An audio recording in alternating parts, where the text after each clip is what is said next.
Thanks to the cost of living crisis, U.S. household debt has soared to the highest level ever recorded. Michael Snyder reports. Our entire economy is fueled by debt. In fact, if going into more debt was suddenly banned, the U.S. economy would instantly hit a brick wall. For the vast majority of us, our lifestyle simply cannot be funded by what we actually make, so we use debt to bridge the difference, and this has particularly been true during the cost of living crisis. Total household debt has now reached a grand total of $17.8 trillion, and we continue to pile up more with no end in sight.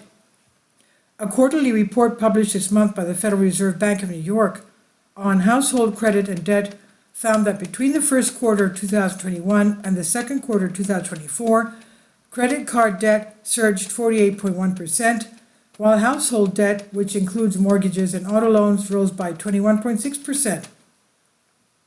In dollar terms, credit card debt rose from $770 billion in early 2021 to $1.14 trillion in the most recent quarter, while household debt increased from $14.64 trillion to $17.8 trillion in the same period.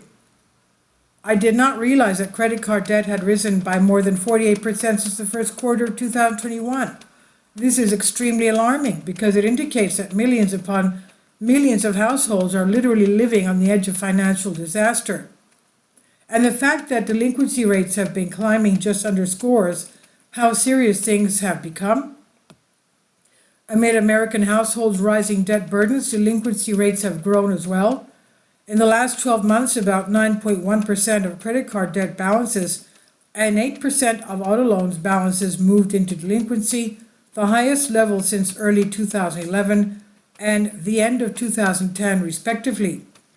The primary reason why U.S. households are racking up so much debt these days is because the cost of living crisis has made it very difficult to make ends meet.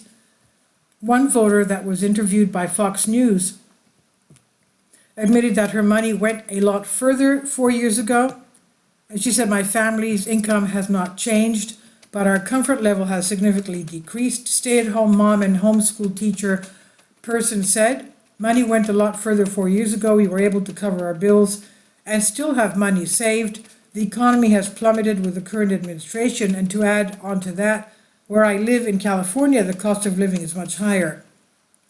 Additionally, 44% of the survey respondents said they are not making enough take-home pay to cover their daily expenses. Did you catch the last sentence? Almost half of the entire nation is not making enough take-home pay to cover their daily expenses at this point. Wow. According to a recent survey that was conducted by CNN, the cost of living crisis is a major issue for approximately 2/3 of the country. However, there are still times when the truth seeps out. CNN commissioned a well-constructed poll of about 2,000 random people to find out where they stand on personal finances. The headline number, nearly 40% of Americans are struggling to pay their bills. That is up from 28% from only 3 years ago, and a higher number than back in 2008-2009, the period known as the Great Recession. 2/3 of people say that the number one issue they face is the cost of living and paying their bills. The typical American is spending nearly $1,000 per month more per month compared to 3 years ago, just to pay living expenses. That's according to Moody's, but it also fits with the intuition we all have. This is why household debt levels have been exploding. Most people are just trying to find a way to make it from one month to the other. Unfortunately, economic conditions are really starting to deteriorate, and large employers are conducting mass layoffs all over the nation. For example, General Motors just announced that over 1,000 salaried employees will be getting the axe. General Motors is laying off more than 1,000 salaried employees globally in its software and service divisions following a review to streamline the unit's operation, CNBC has learned. The layoffs include roughly 600 jobs at GM's tech campus near Detroit, come less than 6 months after leadership changes overseeing the operations, including former Apple executive Mike Abbott leaving the automaker after less than a year in March due to health reasons. Considering all of the credit card debt that's being piled up, you would think that MasterCard would be doing well, but they have also decided to fire lots of workers.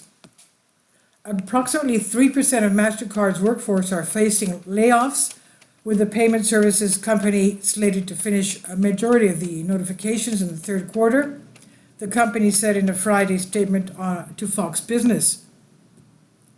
Not to be outdone, Cisco has determined that it's time for 7% of the company's workers to hit the bricks.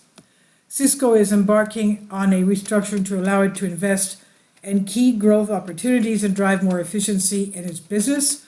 That effort will involve laying off 7% of the company's workers, according to a Securities and Exchange Commission SEC filing. Last but not least, Intel has started the process of laying off approximately 15,000 workers. Intel's layoffs announced August 1st will result in some 15,000 employees losing their jobs. They will arise out of a comprehensive reduction in spending, and the tech giant said it was pursuing to resize and refocus the company's aims to trim costs by $10 billion in 2025 through its overall cost reduction plan. This is just the beginning. A lot more layoffs are coming. So if you have a job that you greatly value, try to hold on to it with all your might. Meanwhile, we continue to get more economic numbers that indicate that the U.S. economy is rapidly heading in the wrong direction. In fact, we just learned that the Conference Board's index of leading economic indicators has fallen for the 29th month in a row, and now we have U.S. leading economic indicators down for the 29th straight month at a level worse than the trough of COVID lockdowns. How can anyone claim that our economy is moving in the right direction when our most important leading economic indicators have been falling for more than 2 years? Let's be honest. Economic conditions are not good right now, and the outlook for the future is absolutely dismal. We've been living on a sugar high. We have accumulated the largest mountain of household debt in the history of the world, the largest mountain of business debt in the history of the world, and the largest mountain of government debt in the history of the world. And now all of those bubbles are starting to burst, and that means that a tremendous amount of pain is dead ahead. This is by Michael Snyder on the Economic Collapse blog. Please leave your comments, and thank you for your support. This is by Michael Snyder. About the author, Michael Snyder's extremely controversial new book entitled Chaos is available in paperback and for Kindle on Amazon. He's also written 7 other books that are available on Amazon, including End Times, 7-Year Apocalypse, Lost Prophecies of the Future of America, The Beginning of the End, and Living a Life That Really Matters. When you purchase any of Michael's books, you help to support the work he's doing. You can also get his articles by email as soon as he publishes them by subscribing to his Substack newsletter. Michael has published thousands of articles on the Economic Collapse blog, End of the American Dream, and the Most Important News, and he always freely and happily allows others to republish those articles on their own websites. These are such troubled times, and people need hope. John 3:16 tells us about the hope that God has given us through Jesus Christ. For God so loved the world that he gave his only begotten Son, that whosoever believeth in him should not perish but have everlasting life. If you have not already done so, we strongly urge you to invite Jesus Christ to be your Lord and Savior today. Finally, support my Patreon account. The daily posts are 5 videos daily, and they are totally different from what I have on my YouTube channel. Thank you so much for your support and that you find all my content so interesting. You'll find the Patreon account details in the description box below.